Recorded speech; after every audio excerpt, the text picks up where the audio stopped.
ਬਿਸਮਿਲ੍ਲਾਹਿਰਰਹਿਮਾਨਿਰਰਹੀਮ। ਢੋਲਨਵਾਲ TV ਦੀ ਤਰਫੋਂ ਤੁਹਾਨੂੰ ਸਾਰੇ ਦੋਸਤਾਂ ਨੂੰ ਖੁਸ਼ ਆਮਦੀਦ ਆ। ਅਸੀਂ ਅੱਜ ਇੱਕ ਨਵੀਂ ਵੀਡੀਓ ਦੇ ਨਾਲ ਹਾਜ਼ਰ ਹੋਏ ਆ ਤੇ ਉਮੀਦ ਕਰਦੇ ਆ ਤੁਹਾਨੂੰ ਸਾਰੇ ਦੋਸਤਾਂ ਨੂੰ ਸਾਡੀ ਅੱਜ ਦੀ ਵੀਡੀਓ ਵੀ ਪਸੰਦ ਆਏਗੀ। ਮਿਹਰਬਾਨੀ ਕਰਕੇ ਵੀਡੀਓ ਨੂੰ ਐਂਡ ਤੱਕ ਦੇਖਿਓ ਤੇ ਅਗਰ ਤੁਸੀਂ ਸਾਡੇ ਚੈਨਲ ਨੂੰ ਹਲੇ ਤੱਕ ਸਬਸਕ੍ਰਾਈਬ ਨਹੀਂ ਕੀਤਾ ਤਾਂ ਸਾਡੇ ਚੈਨਲ ਨੂੰ ਸਬਸਕ੍ਰਾਈਬ ਕਰ ਦਿਓ ਤੇ ਲਾਈਕ ਵੀ ਕਰ ਦਿਓ ਤੇ ਦੋਸਤਾਂ ਨਾਲ ਸ਼ੇਅਰ ਵੀ ਕਰਿਓ। ਸਾਡੀ ਅੱਜ ਦੀ ਵੀਡੀਓ ਜਿਹੜੀ ਆ ਇਹ ਸਾਡੀ ਪਾਕਿਸਤਾਨ ਦੇ ਹਵਾਲੇ ਨਾਲ ਆ। ਪਾਰਟੀਸ਼ਨ ਸਟੋਰੀ ਕਿ ਪਾਕਿਸਤਾਨ ਜਦੋਂ ਬਣਿਆ ਉਹਦੇ ਵਿੱਚੋਂ ਜਦੋਂ ਹਿਜਰਤ ਹੋਈ ਆ ਉਹਦੇ ਵਿੱਚ ਸਾਡੇ ਬਜ਼ੁਰਗਾਂ ਨੇ ਕਿਹੜੇ ਦੁੱਖ ਕਿਹੜੀਆਂ ਤਕਲੀਫਾਂ ਦੇਖੀਆਂ ਤੇ ਉਹ ਕਿਸ ਤਰ੍ਹਾਂ ਪਾਕਿਸਤਾਨ ਜਿਹੜਾ ਇੱਥੇ ਪਹੁੰਚੇ ਆ। ਇਸ ਹਵਾਲੇ ਨਾਲ ਸਾਡੇ ਨਾਲ ਅੱਜ ਮੌਜੂਦ ਨੇ ਬਾਬਾ ਮੁਹੰਮਦ ਇਕਬਾਲ ਸੰਧੂ ਸਾਹਿਬ। ਇਹ ਮੇਰੇ ਨਾਨਾ ਜੀ ਵੀ ਨੇ। ਇਹਨਾਂ ਕੋਲ ਅੱਜ ਪੁੱਛਾਂਗੇ ਕਿ ਇਹਨਾਂ ਨੇ ਕਿਹੜੀਆਂ ਤਕਲੀਫਾਂ ਦੇਖੀਆਂ ਤੇ ਪਾਕਿਸਤਾਨ ਬਣਨ ਤੋਂ ਪਹਿਲੇ ਉੱਥੇ ਕਿੱਥੇ ਰਹਿੰਦੇ ਸੀਗੇ ਤੇ ਉੱਥੇ ਕੀ ਹਾਲਾਤ ਸੀਗੇ। ਚਲੋ ਜੀ ਦੋਸਤੋ, ਅੱਜ ਦੀ ਵੀਡੀਓ ਸ਼ੁਰੂ ਕਰਦੇ ਹਾਂ। अस्सलाम वालेकुम जी। वालेकुम सलाम। की हाल चाल है जी? सेहत तबीयत का सुनाओ। बस जी ठीक है। जरा वक्त लंघी जाता बहुत खरा। इंडिया चो जिला असी आए हाँ। असी रहिंदे से मीरापुर, जिला जलंधर, रियासत कपूरथला, तहसील फगवाड़ा। मीरापुर रहिंदे से। ਜਦੋਂ ਇਹ ਵੱਡ ਵਡਾਂਗਾ ਚੱਲਿਆ ਉਦੋਂ ਬੜੀਆਂ ਮੁਸੀਬਤਾਂ ਕੱਟੀਆਂ। ਕਮਾਦਾਂ 'ਚ ਲੁਕ ਕੇ ਬੱਚੇ ਕਤਲ ਹੋਏ, ਆਪ ਮੁਸੀਬਤਾਂ ਕੱਟੀਆਂ। ਕੈਂਪਾਂ ਦੇ ਵਿੱਚ ਰਹੇ, ਕੈਂਪਾਂ 'ਚੋਂ ਫਿਰ ਪਾਕਿਸਤਾਨ ਨੂੰ ਆਉਣ ਲੱਗੇ। ਅੰਮ੍ਰਿਤਸਰ ਸਾਤੋਂ ਪਹਿਲਾਂ ਗੱਡੀ ਇਹ ਕਤਲ ਹੋ ਗਈ। फिर दूई गड्डी च असी आए, उसका भी इंजन ला के लै गए। फिर पाकिस्तान का इंजन गया, पाकिस्तान का टैंक गया। उस सिख नूं मुच्छां तो फड़ के खिच के लिया, उन्होंने क्या भैन चौथा असी अंमृतसर का पता नहीं छड्डना। सिर्फ एक साडे नाल बलोच सा मुसलमान और डोगरा मिलटरी से सब चले गई। असी ये मुसीबतां जड़ियाँ देखियां, उत्थे पत्ते खा के भी 8 दिन गुजारा किया काम पे। ਅੱਛਾ ਜੀ, ਤੁਸੀਂ ਸਾਨੂੰ ਇਹ ਦੱਸੋ ਕਿ ਤੁਸੀਂ ਪਾਕਿਸਤਾਨ ਬਣਨ ਤੋਂ ਪਹਿਲਾਂ ਜਿੱਥੇ ਰਹਿੰਦੇ ਸੀਗੇ ਜੀ, ਉਹਦੇ ਪਿੰਡ ਦੇ ਵਿੱਚ ਤੁਹਾਡੇ ਨਾਲ ਕਿਹੜੀਆਂ ਕੌਮਾਂ ਹੋਰ ਆਬਾਦ ਸੀ ਤੇ ਸਿੱਖ ਵੀ ਜਾਂ ਹਿੰਦੂ ਕੀ ਉਹ ਵੀ ਰਹਿੰਦੇ ਸੀ ਤੁਹਾਡੇ ਨਾਲ? साढ़े मीरापुर दे विच है 2-3 घर से। मिस्त्री से हिंदू, चीर से हिंदू, दुए से मोची, जलाए, चमार है, जट है। ਜੱਟਾਂ ਦੇ ਕਿੰਨੇ ਘਰ ਸੀ ਉੱਥੇ? जटां दे सीगे घर 100 घर सीगा जटां दा।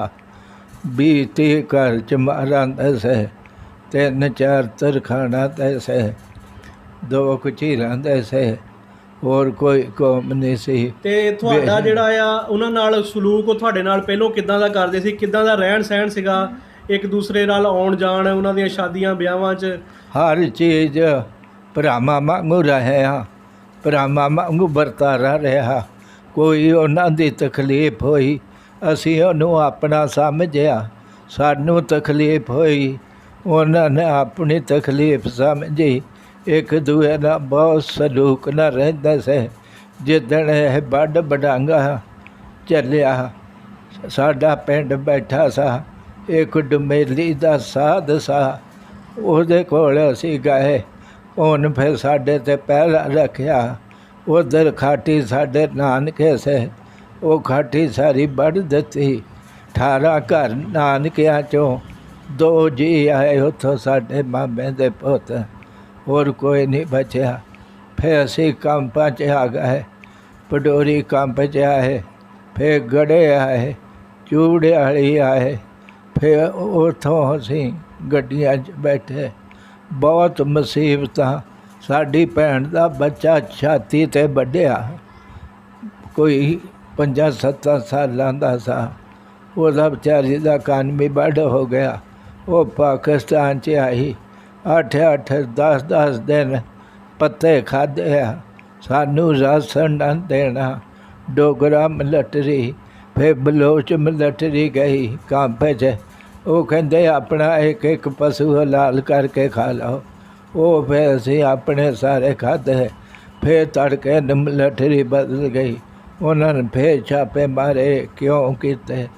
ਬਹੁਤ ਤਕਲੀਫਾਂ ਤੇ ਬਹੁਤ ਦੁੱਖ ਝੱਲੇ। ਮਾਮਾ ਨੂੰ ਪੁੱਤ ਨਹੀਂ ਲੱਭੇ। ਤੁਸੀਂ ਸਾਨੂੰ ਇਹ ਦੱਸੋ ਕਿ ਤੁਹਾਡੀ ਉਮਰ ਕਿੰਨੀ ਸੀ ਉਸ ਟਾਈਮ ਜਦੋਂ ਪਾਕਿਸਤਾਨ ਬਣਿਆ? ਤੁਹਾਡੀ ਕਿੰਨੀ ਉਮਰ ਸੀਗੀ? 33-34 ਸਾਲ ਮੇਰੀ ਉਮਰ ਸੀ। ਸਾਡੇ ਪਿੰਡ 'ਚ ਖੂਹ ਸੇ, ਖੂਹਾਂ ਦੀ ਬਾਹੀ ਸੀ। 7-8 ਖੂਹ ਸੇ, ਸਾਰਿਆਂ ਦੇ ਹਿੱਸੇ ਹੁੰਦੇ ਸੇ। ਬਾਰੀ ਬਾਰੀ ਜੋੜਨੇ, ਬਾਰੀ ਬਾਰੀ ਬਦਲਨੇ।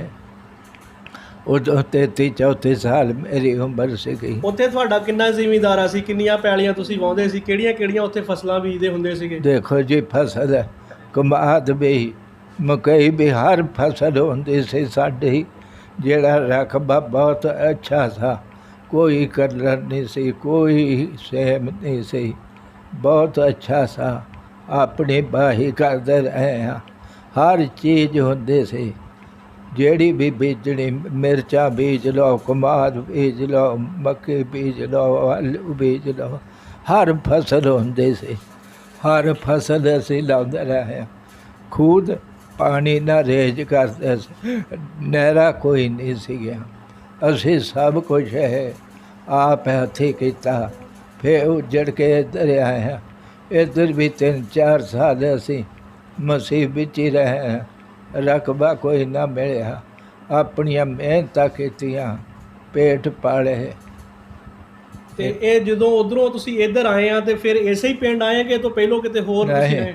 ਪਹਿਲਾਂ ਅਸੀਂ 4 ਦਿਨ ਘਰਾੜੀ ਰਹੇ, ਫਿਰ ਹਰਮੋਈ ਰਹੇ, ਫਿਰ ਅਸੀਂ ਇੱਥੇ ਆ ਗਏ। ਇੱਥੇ ਵੀ ਜ਼ਮੀਨ 3 ਸਾਲਾਂ ਬਾਅਦ ਸਾਨੂੰ ਮਿਲੀ ਆ। ਇੱਥੇ ਵੀ ਬੜੀ ਮੁਸੀਬਤ ਆ ਕੇ ਦੇਖੀ ਆ। ਤੇ ਫਿਰ ਤੁਹਾਡੀ ਸ਼ਾਦੀ ਇੱਧਰ ਆ ਕੇ ਹੋਈ ਆ ਪਾਕਿਸਤਾਨ ਦੇ ਵਿੱਚ? ਸ਼ਾਦੀ ਸਾਡੀ ਪਾਕਿਸਤਾਨ 'ਚ ਹੋਈ ਆ, ਨਾਨਕਿਆਂ 'ਚ ਹੋਈ ਆ, ਜਬੱਦੀ ਹੋਈ ਆ। ਮੈਂ ਉਦੋਂ ਪੀਰਾਂ ਦੀ ਖਿਦਮਤ ਕਰਦਾ ਹੁੰਦਾ ਸਾਂ। ਸਾਡੇ ਮੁਰਸ਼ਦ ਸਾਡੇ ਕੋਲ ਸੇ। ਸ਼ਾਦੀ ਮੇਰੀ 40 ਸਾਲਾਂ ਬਾਅਦ ਕਿਤੇ ਹੋਈ ਆ। ਫਿਰ ਬੱਚੇ ਦਿੱਤੇ ਆ। ਤੇ ਹੁਣ ਤੁਹਾਡੀ ਉਮਰ ਕਿੰਨੀ ਹੋ ਗਈ ਆ ਤੁਹਾਡੇ? ਹੁਣ ਇਹ ਮੇਰੇ ਹਿਸਾਬ ਵਿੱਚ 108 ਸਾਲ ਮੈਂ 8ਵੇਂ ਸਾਲ 'ਚ ਆ ਮੈਂ। ਮਾਸ਼ਾਅੱਲਾ ਜੀ। ਇਹ ਹੁਣ ਇਹ ਵੀ ਮੌਲਾ ਦਾ ਕਰਮ ਆ, ਅੱਲਾ ਪਾਕ ਦੀ ਮਿਹਰਬਾਨੀ ਆ। ਰੋਟੀ ਟੋਕ ਖਾਂਦੇ ਆ, ਬੈਠੇ ਆ, ਪੁੱਤ ਖਿਦਮਤ ਕਰਦੇ ਆ।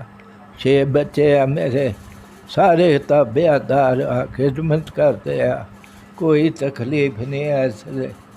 ਅੱਲਾ ਪਾਕ ਕਿਸੇ ਨੂੰ ਵੀ ਨਾ ਤਕਲੀਫ ਦੇਵੇ। ਤੁਸੀਂ ਆਪਣੀ ਜ਼ਿੰਦਗੀ ਵਿੱਚ ਕੋਈ ਭਲਵਾਨੀ ਕੋ ਕਿੱਦਾਂ ਦਾ ਸ਼ੌਕ ਸ਼ੂਕ ਵੀ ਸੀਗਾ ਤੁਹਾਨੂੰ? ਆ ਕੌਡੀ ਵੀ ਖੇਲੀ ਆ। ਅੱਛਾ। ਤੇ ਕੁਲੇ ਵੀ ਆ। ਸਿੱਖਾਂ ਨਾਲ ਉਧਰ ਖੇਲਦੇ ਰਹੇ? ਸਿੱਖਾਂ ਨੇ ਉੱਧਰ ਖੇਲਦੇ ਰਹੇ ਆ। ਸਿੱਖ ਹਿੰਦੂਆਂ ਦਾ ਕੋਈ ਫਰਕ ਹੀ ਨਹੀਂ ਸਾ। ਭੈਣਾਂ ਭਰਾਵਾਂ ਵਾਂਗੂ ਸਾਡੇ ਨੇੜੇ ਇੱਕ ਡੁਮੇਲੀ ਸੀ। ਰਾਹਾਣਾ ਸਾ ਸਿੱਖਾਂ ਦਾ, ਖਨੌੜਾ ਮੁਸਲਮਾਨਾਂ ਦਾ, ਮੇਟਾਣਾ ਮੁਸਲਮਾਨਾਂ ਦਾ, ਸਿੰਬਲੀ ਮੁਸਲਮਾਨਾਂ ਦੀ।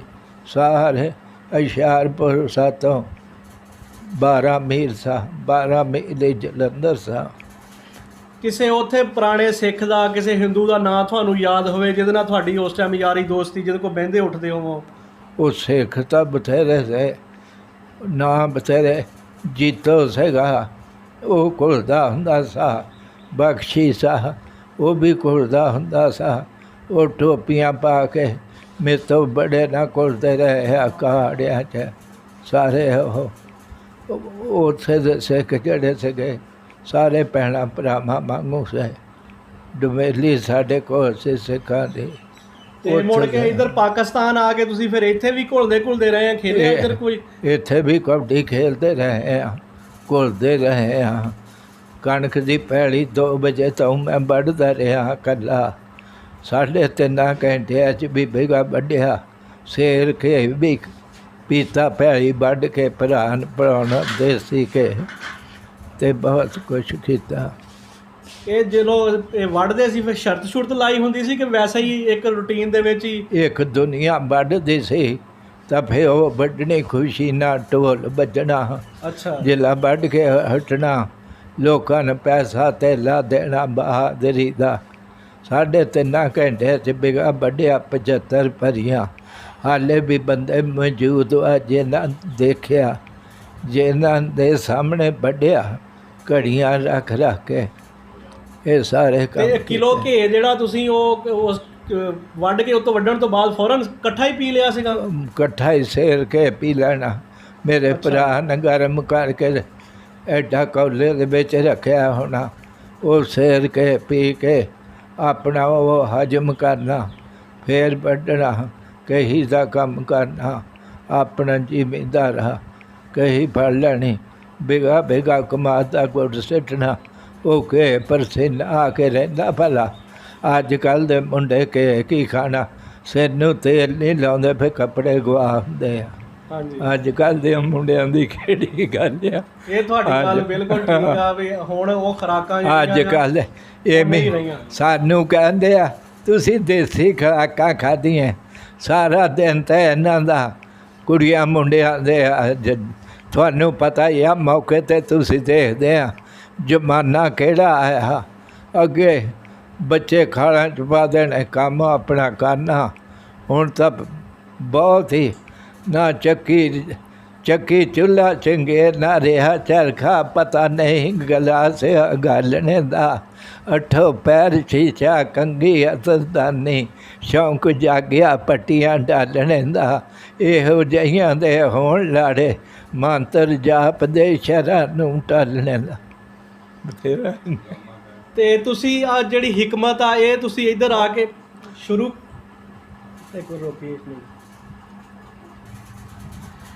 ਇਹ ਜਿਹੜਾ ਰੁਸਤਮੇ ਜ਼ਮਾਂ ਹੋਇਆ ਗਾਮਾ ਪਹਿਲਵਾਨ, ਹਿੰਦੁਸਤਾਨ ਦਾ ਬੜਾ ਮਸ਼ਹੂਰ ਪਹਿਲਵਾਨ ਸੀਗਾ। ਹਾਂਜੀ, ਉਹਦੇ ਬਾਰੇ 'ਚ ਕੁਝ ਜਾਣਦੇ ਹੋ ਤੁਸੀਂ? ਉਹਨਾਂ ਦੇ ਕੋਲ ਜਾਂ ਉਹਨਾਂ ਦੇ ਨਾਲ ਕਦੇ ਮੁਲਾਕਾਤ ਹੋਈ ਹੋਵੇ, ਉਹਨਾਂ ਦੇ ਨਾਲ ਰਹੇ ਹੋਵੋ? ਬੜੇ ਹੁਸ਼ਿਆਰਪੁਰ ਉਹਦਾ ਦੰਗਲ ਦੇਖਿਆ, ਸਿੱਖਾਂ ਦੇ ਨਾਲ ਮੁਕਾਬਲਾ ਦੇਖਿਆ।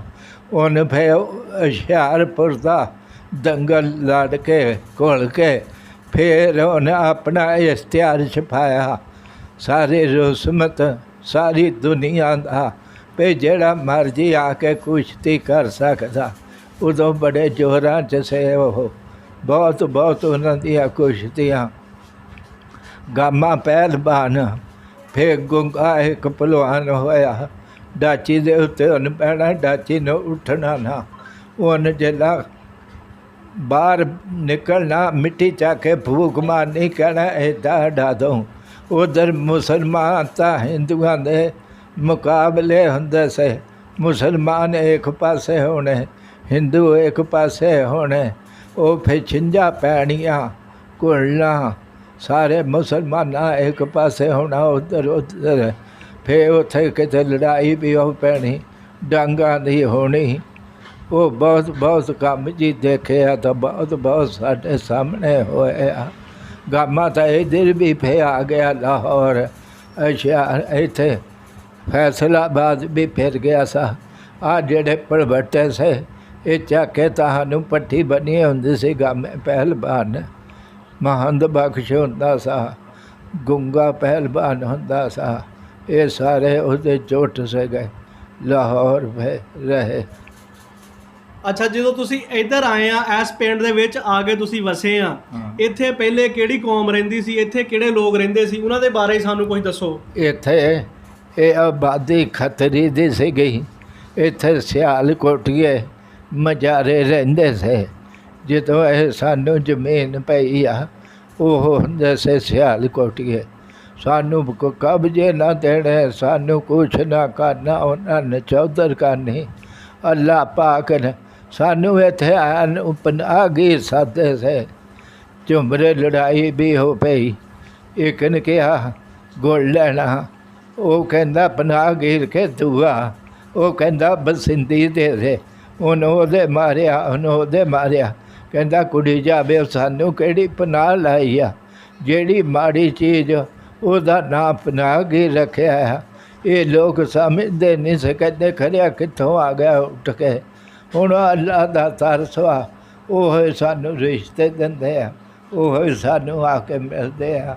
ਉਹ ਮੁਸਲਮਾਨ ਹੀ ਸੀਗੇ ਉਹ ਜਾਂ ਉਹ ਮੁਸਲਮਾਨ ਹੀ ਇੱਧਰਲੇ ਮੁਸਲਮਾਨ ਹੀ ਬਣਾ ਗਈ ਸਾਦੇ ਸੇ। ਅੱਛਾ ਇਹਨਾਂ ਤੇ ਤਾਂ ਕੱਖ ਵੀ ਨਾ ਹੋਇਆ, ਨਾ ਕੋਈ ਸਿੱਖ ਵੱਢਿਆ ਨਾ ਕੁੱਟਿਆ।